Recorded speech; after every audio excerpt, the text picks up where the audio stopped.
You don't have a motivation problem, you have a capacity problem. Welcome back to Leveraging Operations and Leadership. I'm Tanya D. Harrison, and I help leaders stop carrying everything themselves by building the structure, systems, and leadership habits that make teams and businesses run better. Today's episode is for the leader who keeps telling themselves, I just need to lock in. I just need to be more disciplined. I just need to push a little harder. And I am going to say something that might challenge you, but it's the truth. You don't have a motivation problem.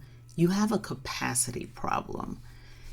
If you are feeling behind or stretched or like growth keeps hitting a wall, it's not always because you're not trying hard enough. In fact, most of the leaders that I work with, that is not the problem. Most of the time, it's because you're operating at or near your maximum capacity with no design to support the level of leadership and growth you're aiming for. So today we're going to break down what capacity really means, how to recognize when yours is tapped out, and what to do next so you can lead and grow without burning yourself out. Let's get into it. Here's what I want you to hear clearly. Okay? Lean in with your good ear. Feeling overwhelmed is not a personality trait. It's usually a signal that your workload, responsibilities, decision-making, and time demands have outgrown the way you're currently operating. And when leaders ignore that signal, they default to what they know best. You try to work harder, you get up earlier, you stay up later, you tighten your schedule, or you try out a new planner. That was a big one for me. And you push through, but at some point, hard work stops working. Because hard work doesn't create capacity. Hard work actually uses capacity. And when you live at the edge of your capacity, everything feels urgent. Everything feels heavy. Everything feels like it depends on you. Growth stops feeling like progress. It actually starts to feel like pressure. So if you've been asking yourself why things feel harder than they should, I want you to consider this. Overwhelm, even burnout, is often a design flaw, not a personal failure. Not always, but often. So let's talk about what capacity is in a way that is actually useful. Capacity is not just time. Capacity is your space to think, to decide, to make decisions, to lead, to execute, to recover, and sustain. It includes time, but it also includes your mental bandwidth. We're talking about your emotional energy, your decision-making load, your ability to focus, your ability to switch context, your ability to recover. This is why two people can have the same number of hours in a week, but one feels stable and the other feels like they are drowning, because capacity isn't just what's on your calendar. It's what your work and your life are asking of you. I want to share with you 3 signs that your capacity is tapped and you might not even realize it. And this is extremely important. And it's so important that in the leadership shift, week 1, this is right out of the gate, we are talking about your capacity. I've mentioned before, in other episodes, it's difficult when I'm working with someone to add on to what they already have. If you're already maxed out and I'm telling you to do 5 more things, even though these things at some point is going to help you save time, help you reduce some of this overload that you have, it's really hard for you to figure out, if I'm already maxed out, how do I get these 5 things done? We layer it on top. And this is why when we're talking about the stop, start, continue, I always say, what are you going to stop before you keep adding more stuff? Because we have a capacity issue. Let me get back to the 3 signs your capacity is maxed out. Sign number 1, you're always working, but progress feels unstable. It's like the moment you slow down, you feel like everything starts slipping. That's not momentum. That's maintenance mode. And it's exhausting. Sign number 2, your brain is carrying the system. Everything lives in your head. You're the reminder, you're the follow-up, you're the quality control, you're the connector between everything. At that point, you're not leading a system. You are the system. You have become the system. Sign number 3, everything has a cost. A meeting costs you 2 hours because it takes an hour to get back on track. A small request costs your entire afternoon. One unexpected issue costs you your evening. Everything has a cost, and you are feeling this, and this is something that you're thinking about. If I do this, oh my gosh, what's it going to cost me? When everything has a cost, that's a capacity signal. And this happens mostly to high performing leaders. I'm telling you, most of the people that I work with are high performing leaders, and this is what they are experiencing. And this is because your ability to perform became your identity. You're resourceful. You're going to figure it out. You push through. You make it happen. And that worked when you were building, but as your responsibility grows, doing everything becomes a liability. It no longer works. At a certain point, the habits that made you successful are the same habits that's going to keep you stuck. So if you're feeling maxed out, stop making it mean something about your character. It doesn't mean that you lack discipline. It doesn't mean that you aren't committed. It doesn't mean that you're not capable. In fact, like I said, most of the people I work with, they are all of these things, right? They are committed. They are capable, more than capable.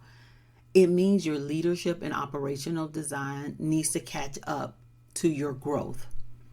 And there are some things that you could do right now, right? Because we need to start to, it's like a pressure valve, right? And we need to start to relieve some of this pressure, and it's so important. And one of the other things I want to add is that a lot of people say they express it as I'm drained, I'm overwhelmed.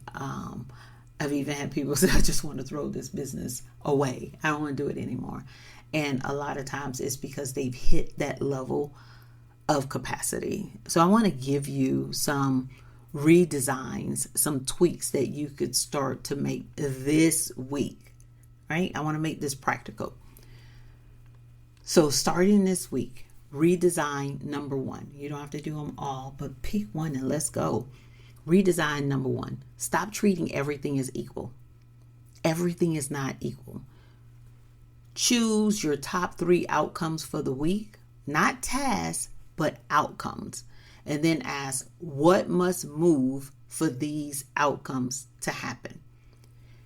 And this could be things that align with your goals for the next 90 days. What are the 3 things that you need to do in order to, again, make you, first of all, relieve some of this, some of this overwhelm that you are feeling, but then also make you feel like you're moving forward, because you really will be moving forward. Once you pick these 3 outcomes, everything else becomes secondary. And it's not because they don't matter, but because your capacity is finite, right? It's not infinite. You only have a limited amount of capacity.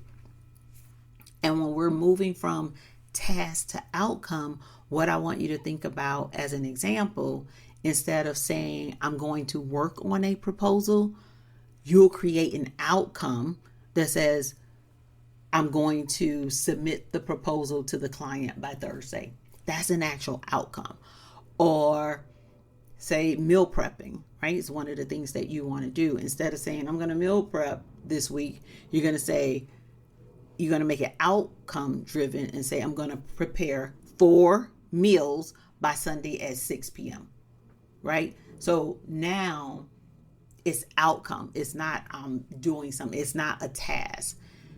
The second thing you want to do is create decision boundaries. And this is going to be extremely helpful because we don't realize what it takes when we are talking about making decisions, right? That uses up some of our capacity.